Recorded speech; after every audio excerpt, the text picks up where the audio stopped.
सन्मान दिवस म्हणजे मुलींचा, महिलांचा, स्त्रियांचा सन्मान करण्याचा हा दिवस आपण साजरा करतोय।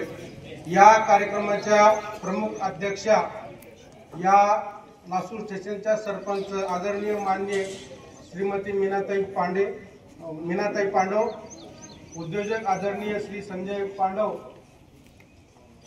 या आरोग्याधिकारी माननीय श्री रंगनाथ तुपे, माननीय श्री मुकने साहेब ग्राम विस्तार अधिकारी आणि माननीय श्री तलाठी साहेब श्री जाधव साहेब, केंद्रीय मुख्याध्यापक श्री मेडके सर आणि विचार मंचावर उपस्थित सर्व मान्यवर यांच्या साक्षीनं आज आपण या सन्मान दिनानिमित्त या प्रातिनिधिक स्वरूपामध्ये 5 मुलींचा सन्मान केलेला आहे। म्हणजे सगळ्या मुलींचा, सगळ्या महिलांचा आपण सन्मान केलेला आहे। सन्मान दिवस आज आपण साजरा करतोय म्हणजे 364 दिवस करायचा नाही का, तर तो करायचा। यामागचा उद्देशच असा आहे की खऱ्या अर्थानं शिक्षणाची ज्योत ज्या क्रांतिज्योती सावित्रीबाई फुलेंनी लावली आणि आज आपण महिला 50% पुरुषांच्या बरोबरीनं जी आपल्या देशाची आर्थिक शक्ती आहे ती सुद्धा देशाच्या विकासामध्ये पुढे येत आहे। परंतु मधल्या काळामध्ये काय झालं, मुलीचा जन्म हा पित्याला नकोसा झाला, मुलीचा जन्म हा मातेला नकोसा झाला। समाज व्यवस्थेमध्ये मुलींसाठी जी व्यवस्था निर्माण झाली आणि मग काही काळ मुलींना गर्भातच मारलं गेलं, ही अत्यंत वाईट आणि दुःखाची गोष्ट होती। आणि त्यामुळे मुलींची संख्या आज सुद्धा पुरुषांच्या संख्येच्या प्रमाणात कमी आहे। ही समाज व्यवस्था चालण्यासाठी, हा गाडा चालण्यासाठी मुलींची संख्या सुद्धा आवश्यक आहे।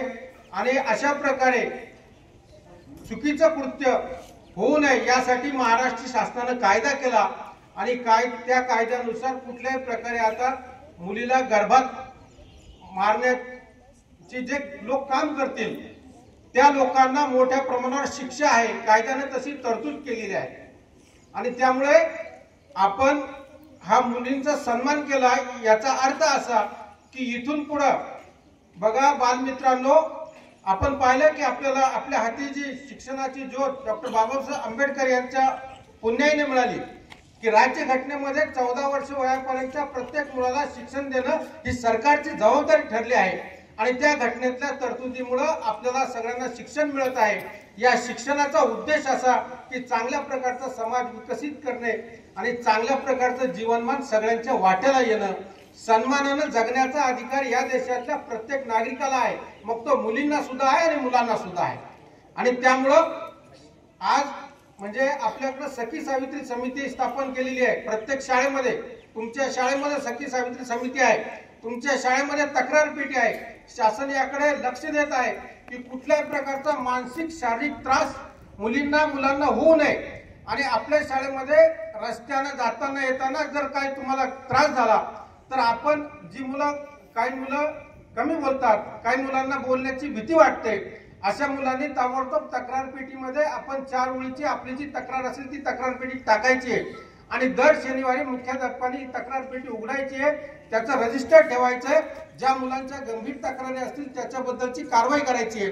दुसरे महत्त्वाचे एक पोक्सो कायदा आहे। आपण सगळे शिक्षक बंधू भगिनी लक्षात घ्या की पोक्सो कायदा हा असा कायदा आहे की जर बाल लैंगिक अत्याचाराचा प्रकार घडत असेल तर ज्या व्यक्तीला ही घटना माहीत झाली, ज्या व्यक्तीला, माझ्या शब्दाकडे लक्ष द्या, ज्या व्यक्तीला ही घटना माहीत झाली त्या व्यक्तीने पोलीस स्टेशनला कंप्लेंट केली पाहिजे। आणि ती व्यक्ती जर पोलीस स्टेशनला कंप्लेंट करणार नसेल तर त्या व्यक्तीवर सुद्धा गुन्हा दाखल होतो।